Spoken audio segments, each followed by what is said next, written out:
படிக்கணும் அப்படிங்கிற ஆர்வம் இருந்தாலும் டீச்சர் இருக்க மாட்டாங்க, சில டைம் வந்து வசதி இருக்காது, வெறும் காலேஜ் அப்ளிகேஷன் வாங்குறதுக்கு கூட காசு இருக்காது, ஆனா படிக்கணும் அப்படிங்கிற ஆசை இருக்கும். பணம் ஒரு பிரச்சனையா இருக்கவே கூடாது. பணம் பிரச்சனை இல்லாம இருந்துன்னா அவங்க படிச்சிருவாங்கல்ல. அந்த மாதிரியான மாணவர்களை மாணவிகளை வந்து நம்மளுக்கு அரசு பள்ளி ஆசிரியர்கள் வந்து கை காட்டுறாங்க, அவங்க வந்து சிபாரிசு பண்றாங்க. அவங்களை எப்படியாவது படிக்க வச்சிடணும் அப்படின்னு பேசிட்டு இருக்கும்போது எனக்கு இப்போ நல்லா ஞாபகம் இருக்கு. சிங்கம் படம் ஷூட்டிங் நடுவில் எல்லாத்துக்கும் ஃபோன் பண்ணேன். ஒற்றை சிந்தனை இருக்கிறவங்க எல்லாத்துக்கும், அதே மாதிரி சிந்தனை இருக்கிறவங்க எல்லாத்துக்கும் ஃபோன் பண்ணி உதவி செஞ்சீங்கன்னா இவங்க எல்லாம் படிப்பாங்க அப்படின்னு சொன்னதுல 1 கோடி ரூபாய் கிடைச்சது. ஆளுக்கு 10 லட்ச ரூபா 10 லட்ச ரூபா அப்படின்னு 1 கோடி ஒரு தொடக்கம் அப்படிங்கிற நிகழ்ச்சி பண்ணோம். விஜய் டிவி கூட என்னோட அண்ணன் /சித்தப்பா/ கமல் சார் அவர்களும் அப்ப இருந்து எங்களுக்கு துணையா இருக்கிறாரு. அந்த நிகழ்ச்சி பண்ணதுக்கு அப்புறமா நிறைய பேர் வந்து அன்பு கொடுத்தாங்க. நிறைய பேர் வந்து மாணவர்கள் வந்து அப்ளிகேஷன்ஸ் அனுப்பிச்சாங்க. ஏகப்பட்ட அப்ளிகேஷன்ஸ். நாங்க 100 பேரை படிக்க வைக்க போறோம் அப்படின்னு ப்ராமிஸ் பண்ணோம்.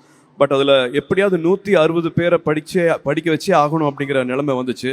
100 பேருக்கு தான் பட்ஜெட் இருந்தது, 60 பேருக்கு பட்ஜெட் அப்ப இல்ல. திரும்பி கால் பண்ணோம். அப்ப நல்ல உள்ளங்கள் எல்லாருமே ஒண்ணு சேர்ந்தாங்க. நிறைய கல்லூரிகள் வந்து இலவசமா அவங்களோட சீட்ஸ் கொடுக்கறேன் அப்படின்ட்டு முன் வந்தாங்க. அந்த பயணம், அந்த உறவு இப்ப வரைக்கும் அது போகவே இல்லை. 160 சீட்ல ஆரம்பிச்சது இப்ப 15 வருஷம் கழிச்சு இப்ப கிட்டத்தட்ட 6000 மாணவர்களுக்கு மேல நம்ம கொண்டு போய் சேர்த்திருக்கோம்.